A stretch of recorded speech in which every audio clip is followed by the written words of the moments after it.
Hey guys, welcome back to the Foolish Show. Of course, I am Foolish Phil.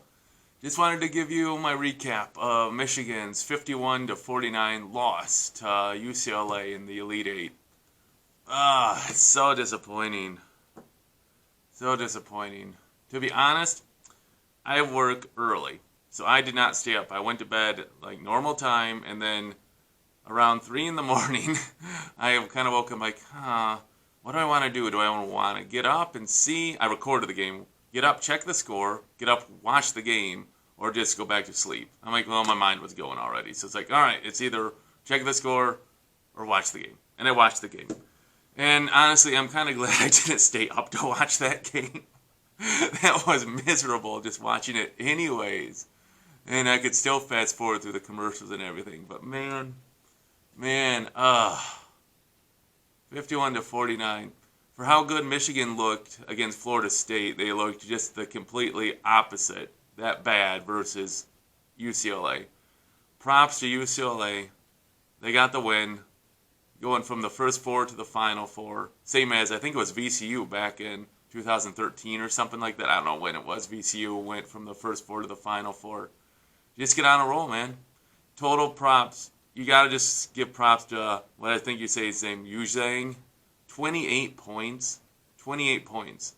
And then Campbell had 11. No other Bruin had more than 4 points. No bench player had any points. It's like when you play that good, if you will, to hold a team to 51 points and you lose. It's like, oh, man. Now, there's lots of things to look at. Michigan outshot them field goal percentage-wise. Michigan out three-pointed field goal percentage-wise. Even though at the end of the game, if you saw Michigan miss three threes, whatever.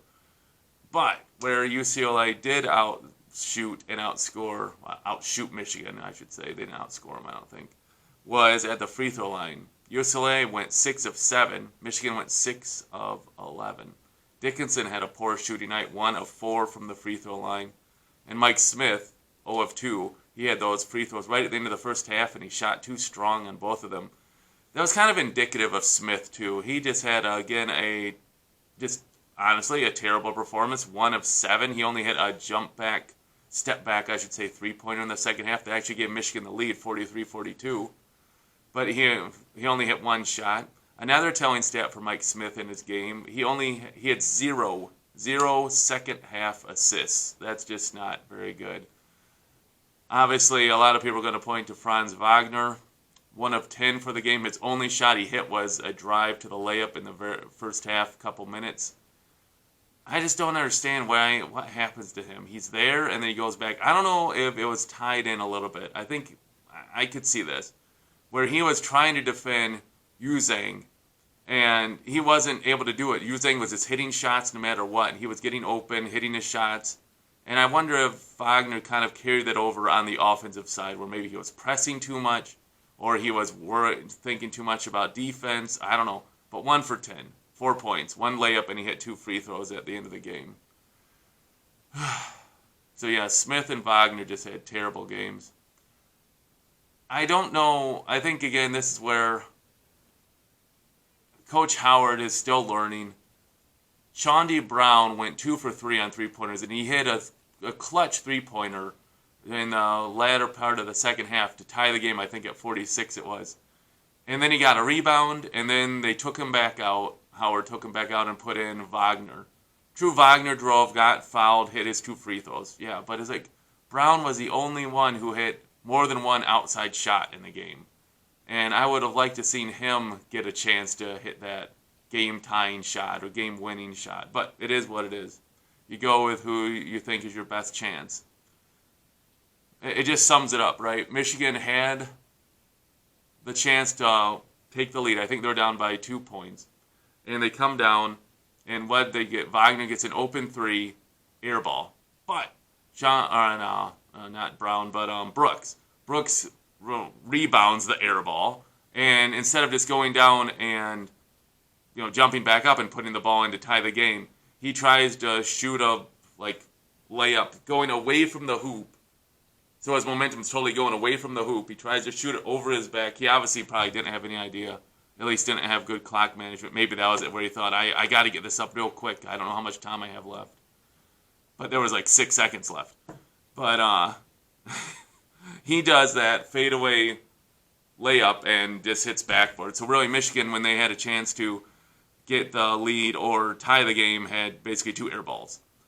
By year 2 senior, well, Wagner's not a senior, but two super powerful or important players, an air ball and a shot that just hit the backboard.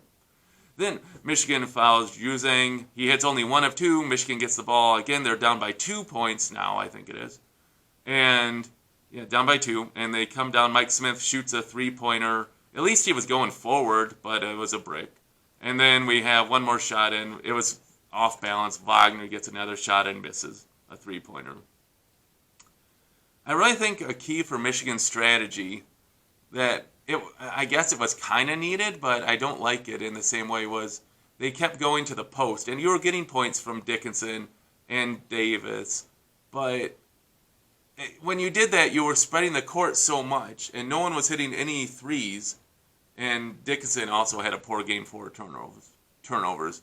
But then it's just like Dickinson versus 2 or 3 people, and if he misses the shot, there's like no one there for any rebound. It's like 4 Bruins versus Dickinson. He's not going to get his own rebound. So I know that's how Michigan got some points. Dickinson was 5 of 10, I think. Davis got his points down there too. Brandon Johns had a great first half and then did nothing the second half. It's like, man, just so frustrating because Michigan had the chances. Michigan went up by 1 point with 4.5 minutes to go. Dickinson hit 1 of 2 free throws. And then they missed, I think, their last 8 shots. The last 8 shots.